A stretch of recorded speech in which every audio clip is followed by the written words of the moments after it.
Chris, thanks for being on the show. Jay, thanks so much for having me. So you and I have a lot of synergy because we both have done a lot of marketing work, but you have a really unique perspective that you're going to bring today. And I think it's going to be really practical for people. It's going to give them some ideas to actually help them get attention and grow their businesses, which everybody wants to do. I wanted to dig into your story a little bit, but before I do that, just give us like a little hint of kind of what you do and how it's maybe a little bit different than what every other marketing agency does. Yeah, I mean, so we actually partner with marketing agencies and they love us because what we do is we take the company's marketing strategy and all the messages and campaigns that they're delivering to their customers through various, advertising channels and things like that.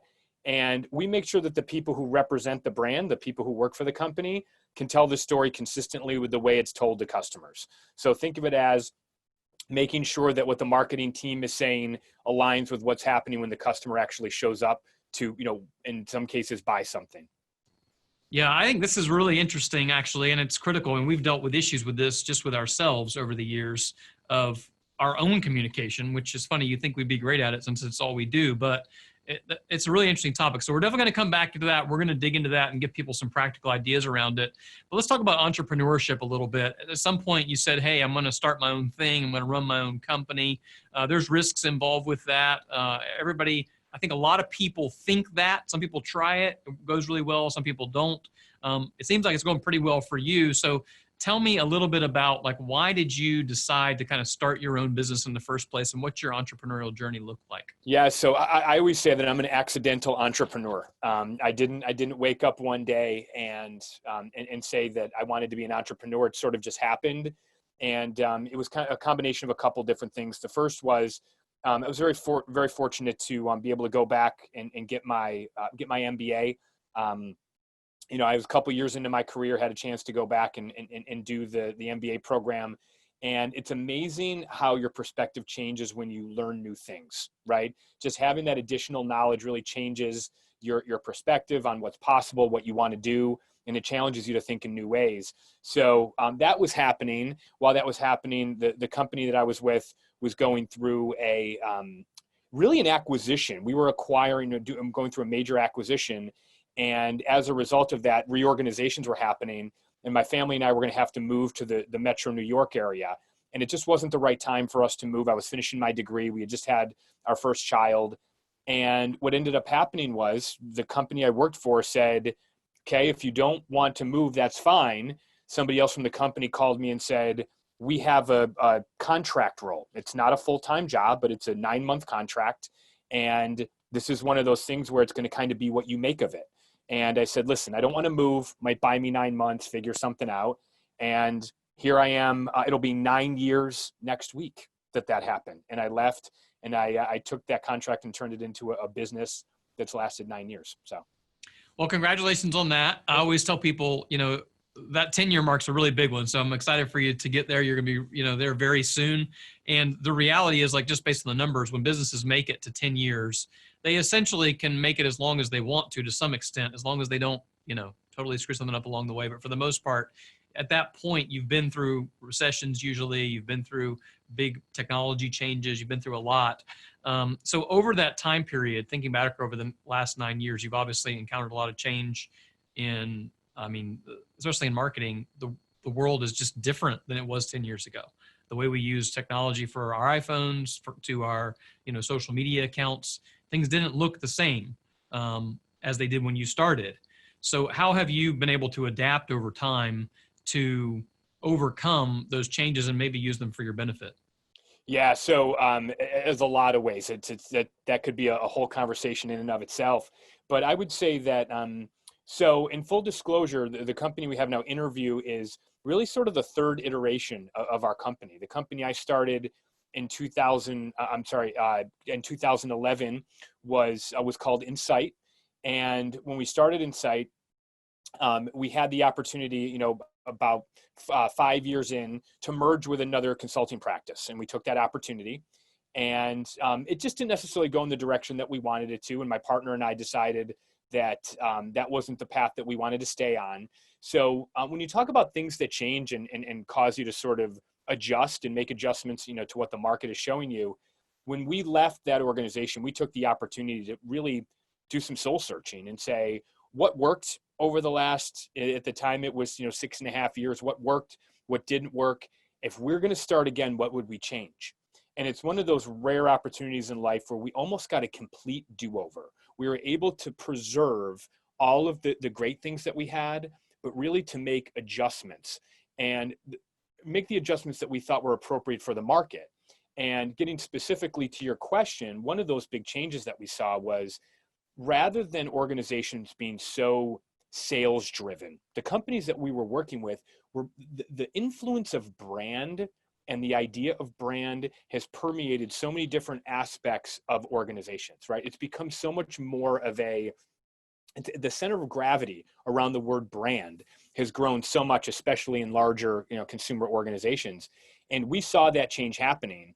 And we use that as an opportunity to sort of recognize that brands are the ones that are driving so much of the dialogue and so much of that relationship with the customer. And it's not necessarily sales. Sales becomes sort of the partner to that, but it's the brand and the marketing teams that are driving it.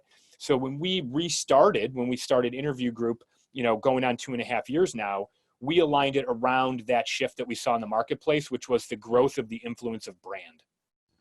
So talk a little bit about that, because the word brand specifically, I think people confuse that word a lot. Some people think it just means a logo, and some people think it means like who you are, and some people think it means your why, and when you say brand, define that for the audience. Well, I'm going to start by saying that you just made my point. The scope of influence of the brand has sort of permeated out into a lot of different aspects of the organization, right? Most people would think mission, vision, values. Well, that's HR. I don't know. I think that's an aspect of brand.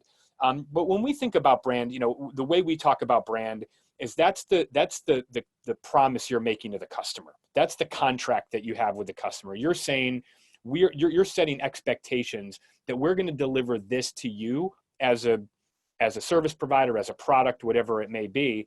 So that promise needs to thread through a lot of different things that happen inside the organization. So when we think about the definition, I'm really going to come back to that idea of it's a set of promises the company makes. That's so interesting, because I'm not sure that I would have even defined it that way. And I think when somebody comes to us and says, "Hey, will you create a brand for us?" They usually mean a logo. Yeah. And that's just like the visual representation in one instance of who you are. Right. I think what you're talking about is something much bigger than that. I know one thing you talk about a lot is brand dilution. What is that? What's the risk that creates for people, and why should companies be worried about it? Yeah. So I think the phrase brand dilution really ties back to my definition. Okay. So if marketing, let's think of it at its most basic level. You're watching the Super Bowl, right? And you see one of your, a product that you weren't aware of before has an advertisement during the Super Bowl. And you say, wow, I didn't know that existed. That's kind of interesting. The marketers are having that dialogue with you. The advertising becomes the medium for that dialogue between the marketing team, the brand and marketing team, and the potential buyer. Well, if I go into a retail store or make a phone call, and get to a call center or try to engage with that brand in some way, and what I experience is different than what that commercial, just the expectations that commercial set for me, that's where you have dilution, right? You have sort of that, the people to use the phrase, I think one of the more overused phrases is this idea of omni-channel. Okay. I think omni-channel is one of those buzz phrases that's overused. Omni-channel, all that means is when a potential customer or current customer interacts with your company, do they have a consistent experience across that? And the dilution that we talk about is, think about all those different touch points. We focus on the human touch points. If there's a conversation between human and human, buyer and representative of the company, is that brand promise coming through loud and clear? Do they understand the role that they play in delivering on that promise?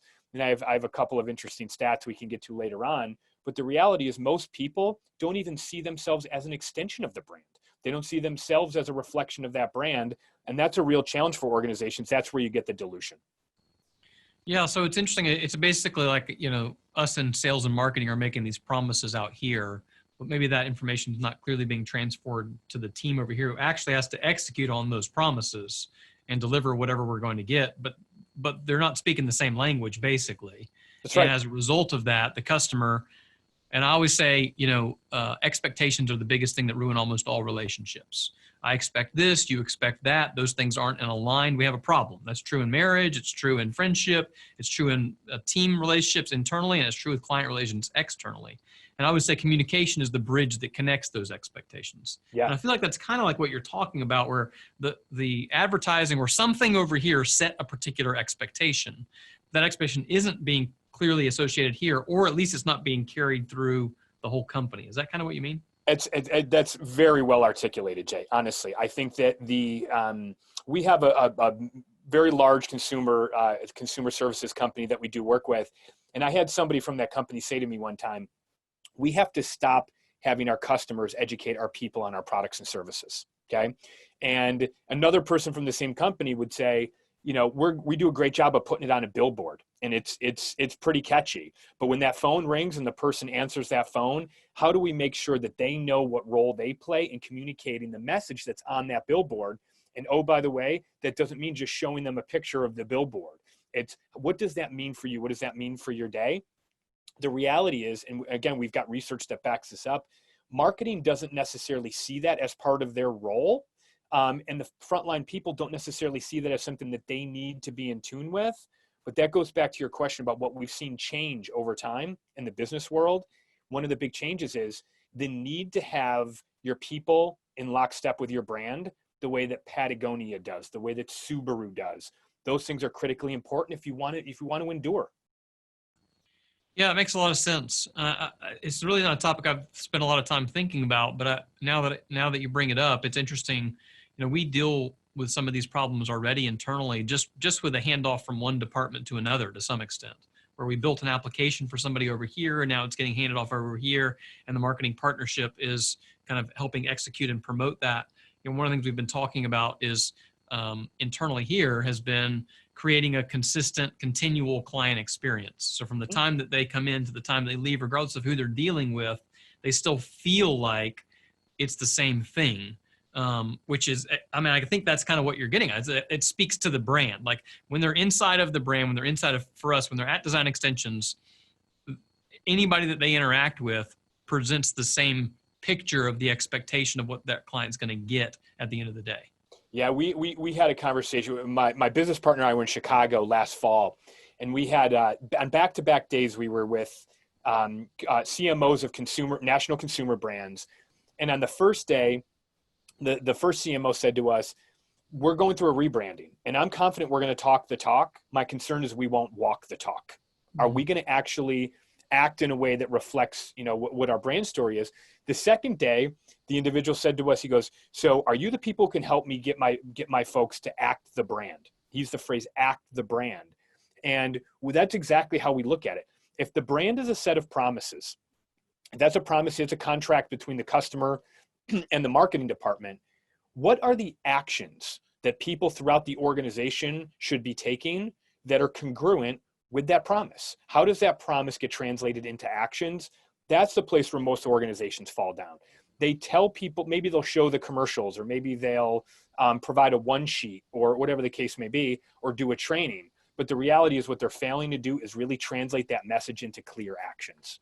So give me some specific example, or a specific example of what that looks like within an organization, you know, like, so I can kind of really visualize that. Yeah, so I'll give you an example. So, client of ours is a luxury goods retailer, and a lot of the work that they do, a lot of the sales that they do, is over the phone. And when we had a conversation with them about the support they wanted, they said, "We want to grow, we want to sell more, but we have a customer experience and a brand that we need to maintain." And what we did was we looked at their brand and we said, "Okay, tell us what your brand is. Tell us who you want to be. Tell us what are the key pillars of your brand that you're pushing out mainly through their digital marketing channels." And they told us. And then we went into their call center and we listened to calls. And we said, "That's not who you are on these calls." And they're like, "Well, what do you mean?" And we came back to them and we gave them very clear examples of how the expertise that they wanted to convey, and the fact that we've been in this business a long time and we're your trusted experts. Well, what was happening was, in the name of serving the customers and delivering a good customer experience, they were giving up that brand position. So what we did was we built a set of actions. We worked with their team to build a set of actions that they believed were more congruent with who the brand was across all of those touch points.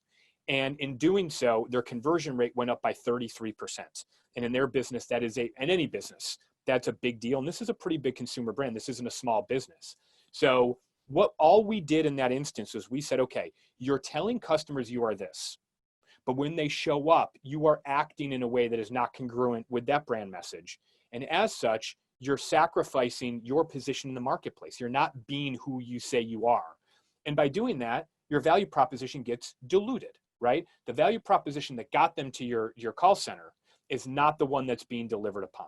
And by making some tweaks and getting them to act in a way that was consistent with the brand, people saw the value. And in seeing the value, their conversion rate went way up. That makes a lot of sense. So let's boil this down a little bit and think about it. I'd love to think about it in the context of a smaller business. So I could totally see where that makes sense. If I have hundreds of employees or even thousands of employees, the problem is probably exponential at that point with regards to the issues that it could create. But like in my case, I've got 17 team members, right? And the vast majority of businesses in America and the vast majority of businesses probably that are listening to this show have a lower number of employees, let's say less than 100. Yep. But especially in that, like where I'm at, that less than 25 bucket, there's a lot of small businesses out there with that size. But I think these same problems could happen at a smaller business size as they do with these large national brands. What are some practical things that maybe somebody could do to kind of evaluate, is that happening here? And what can they do about it if they're a smaller business? Sure. Well, I'm going to ask you a question back. I'm going to put you on the spot and ask you a tough question. Sure. Who sells for your organization? Are you the only person who sells, or do you have other people who sell? No, I have another team leader, my director of accounts, who does a lot of selling. He does most of the selling, actually. Okay. As you've been an entrepreneur and you've overseen people who are selling for your organization, have you found that challenging over the years, especially as a founder and a leader? Yeah, I mean, I think it's one of the hardest things for founders to give up over time. I mean, a lot of small businesses, their leader or the owner is still probably their primary salesperson in many cases. I was for a long, long time. And it's really only been the last couple of years that he's kind of passed me. I still sell, but he sells a lot more than I do. Yeah. And I think ultimately the big value that I've had with him is he's been here at the company now almost 10 years. So he's worn a lot of hats. He knows what the company's like. So that is helpful in this particular scenario. So I'm going to answer your question with sort of it's a two-step thing. Okay. Any organization, it doesn't matter how big they are, a very clear understanding and articulation of what value you offer to your customers is paramount in importance. Okay.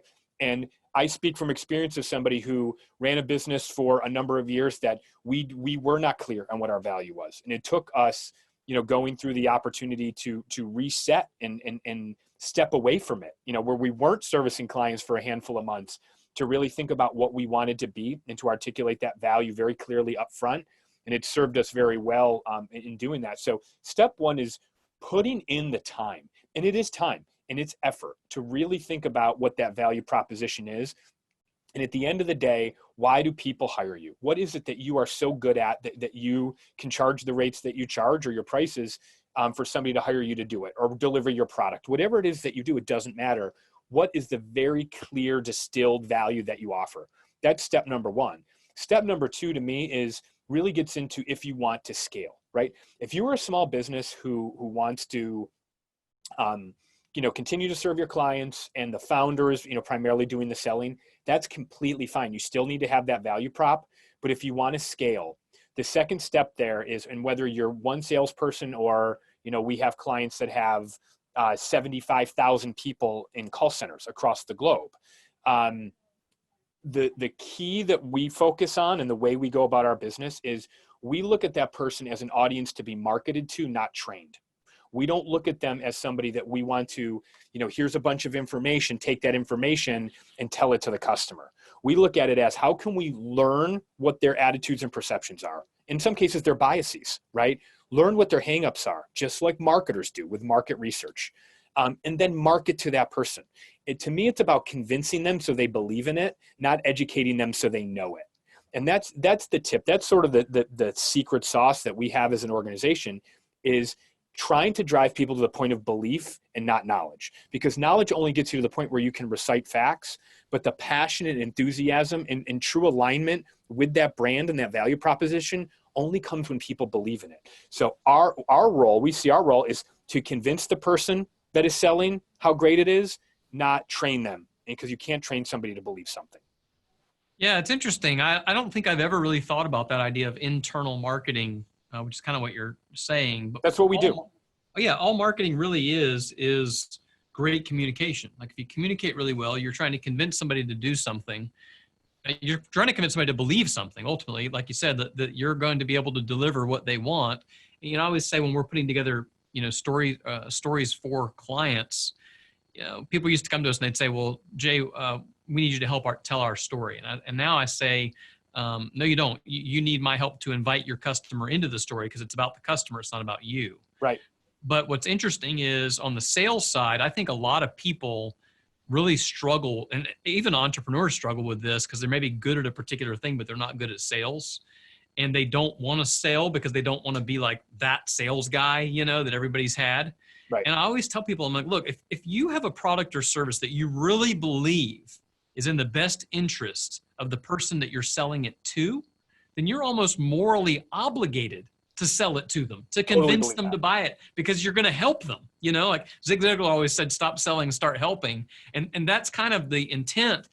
But you can see how passionate I get about that. And so it's easy for me to translate that into a sale and go close a deal, because I know that if the client is the right client for us, I know we can help them. And I know we can help them grow and let them focus on what they do best. And I can get really excited and passionate about that. And it's taken me time, but I have that transferred to one team member now. But if I were to want to transfer that to a sales team of 10 people or 100 people, what does that look like? And that's kind of what you're saying here, is there has to be a bigger intentional plan to communicate that internally, not just make everybody else believe in you, but your team has to believe in you too. 100%. I completely agree with what you said. And I think back to, organizations, when they struggle with this, it really comes down to this idea of, well, I told them the facts, I told them the information. But again, that doesn't really compel people to want to believe. That's why most entrepreneurs stay in the sales role, is because they have a belief that is well beyond what they can get anybody else to. I think sometimes the challenge is they don't try.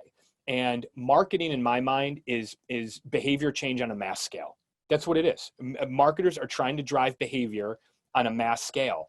And when I look at the ways that most organizations are trying to change behavior inside their own organizations, which is exactly what we're talking about, they want them to act. Any CMO will tell you that they want their people to act in a way that is more congruent with their brand promise. Everyone 100% will tell you that. Why they're struggling to do that is the series of handoffs that they do to other parts of the organization that are responsible for pushing information out, pushing knowledge out.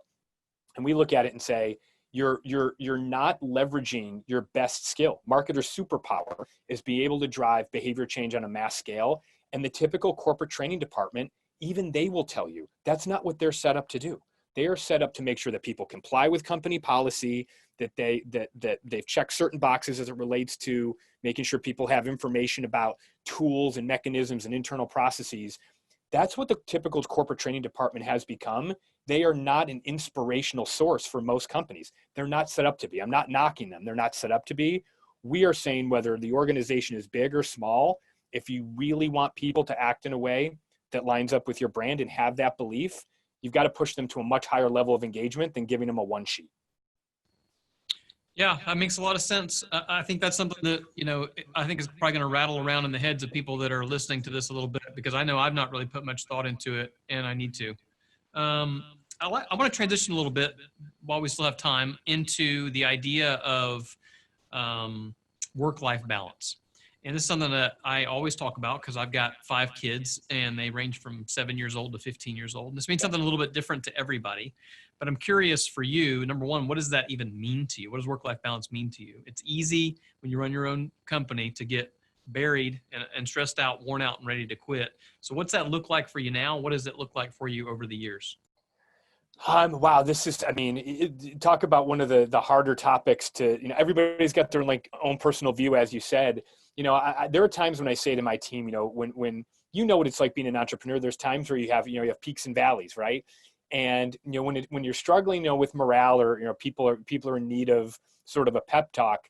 One of the things that I always come back to is this idea of we work for our freedom, right? We work every single day for our freedom. The more success that we have, we continue to have the freedom to build the company that we want, and to instill the values in our team that we want, and not be subject to what a larger organization wants to do. Now, that's not to say that we love working with larger organizations, but it can be hard, right? The culture can be hard in big organizations. We work for the opportunity to earn the right to shape a culture that we believe in. So I try to remind my team of that, but sort of how that plays out for me individually, you know what, it's, I don't know that I have any kind of formula for that. I'm not a 75-hour a week entrepreneur. That's not my style. I try to shut it down on weekends. When something pops up, it's very, very rare on weekends. Weekends are basketball games with the kids, or baseball and softball games with the kids.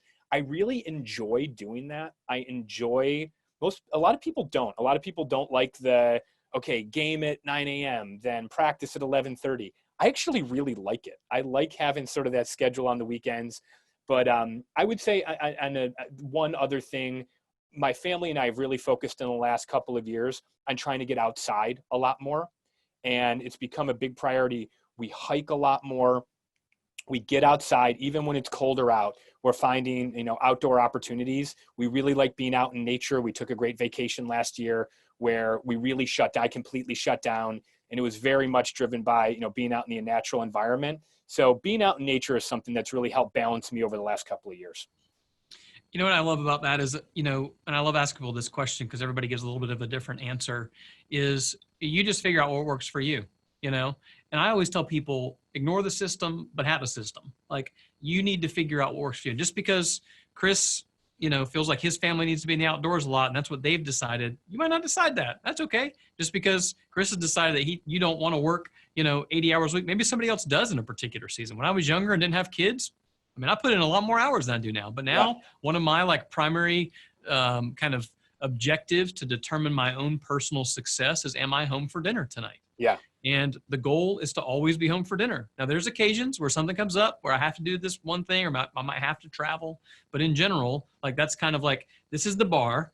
And if there's anything that conflicts with that bar, I have to make a decision. Do I really need to do that? And if so, then I'm going to go do it. And it needs to be communicated. But I just love that.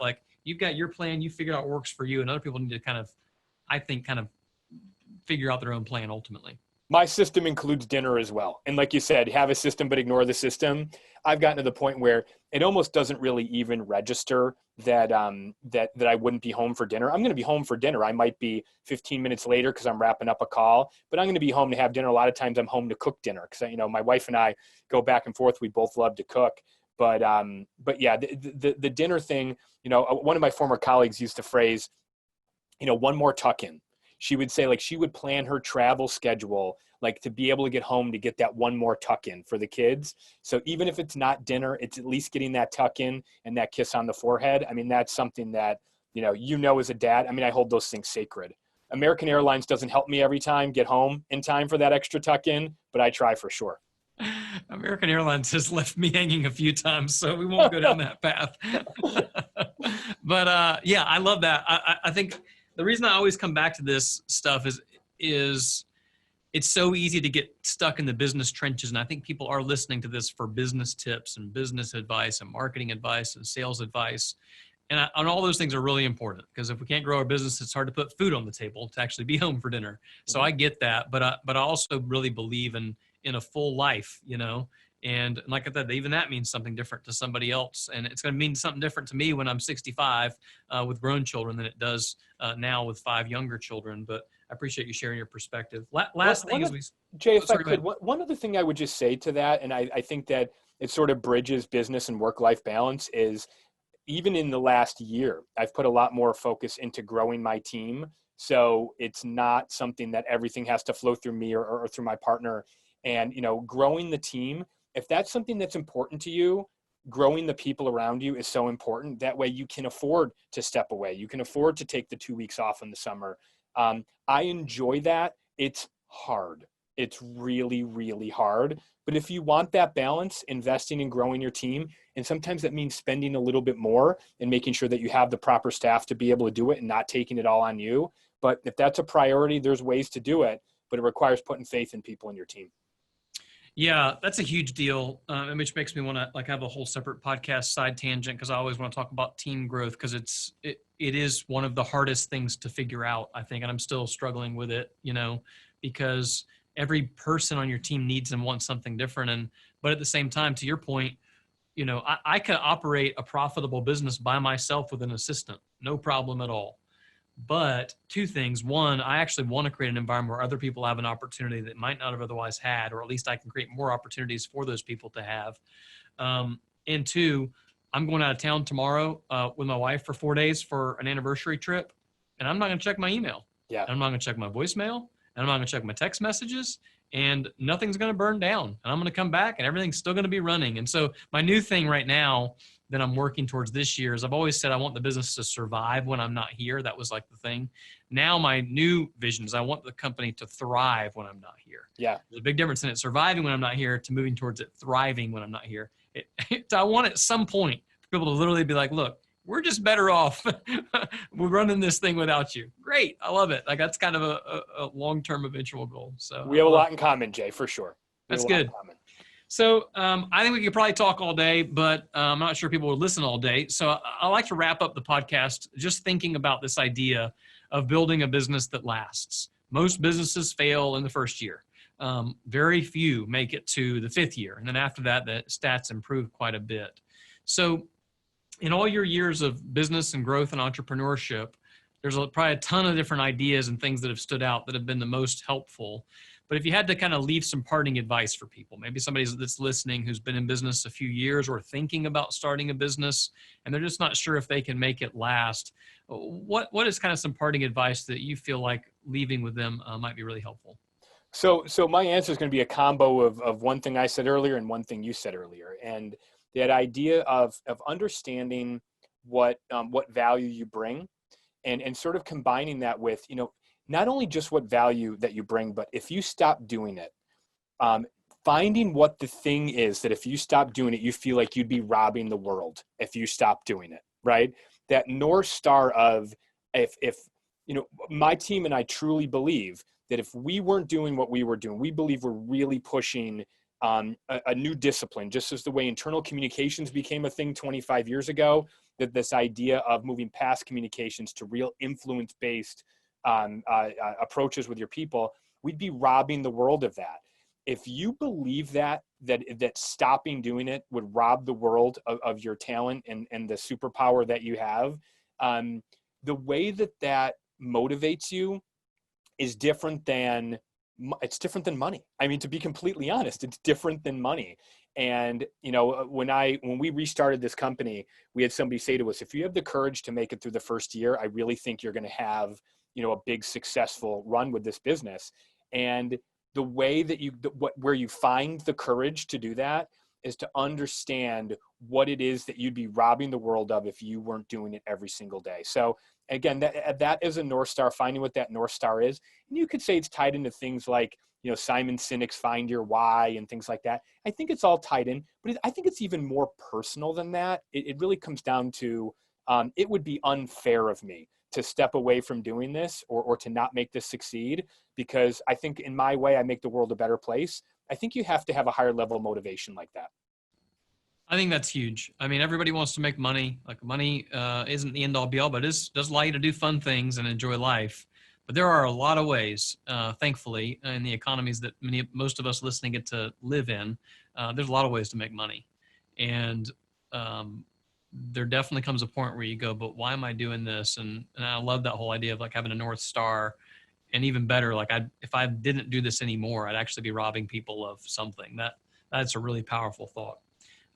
Where can people find you or more information about your company online if they want to learn more about all the stuff we've been talking about today? Sure. So company website is InnerViewGroup.com. And just so people know, it's inner as in taking an inside view. So INNERVIEW, not interview like for a job. but InnerView, because we help marketers take an inner view of their company. InnerviewGroup.com. To find me personally, so there's a lot of Chris Wallaces out there. I will warn you. Don't accept imitations. So if you're looking for me on LinkedIn, Chris Wallace, I'm in Philadelphia, so you'll find the InnerView group tag and logo for Chris Wallace in Philadelphia. Very active on LinkedIn, sharing content, connecting with people, getting dialogue started. So for anybody who's listening, feel free to reach out. All right. Well, Chris, thank you so much for being on the show today. I think this whole idea of internal marketing and what brand means is going to give a lot of people some things to think about. Like Chris said, if you want to find out more about them, go to innerviewgroup.com, INNER, viewgroup.com. Chris, thanks so much for being on the show. I really appreciate it. Jay, thanks for the opportunity. I enjoyed it. Hey, I hope this video has helped you with some tips and ideas to build a business that lasts. Make sure you subscribe to our channel so that you don't miss out on the next videos that we roll out. And more importantly, for some awesome free resources, head over to our website at buildingabusinessthatlasts.com. You can get a free copy of my book there where I tell you how I have built an agency that's grown year over year for the last 20 years in a row. So go grab that, buildingabusinessthatlasts.com, and make sure to subscribe to our channel. Thanks. We'll see you soon.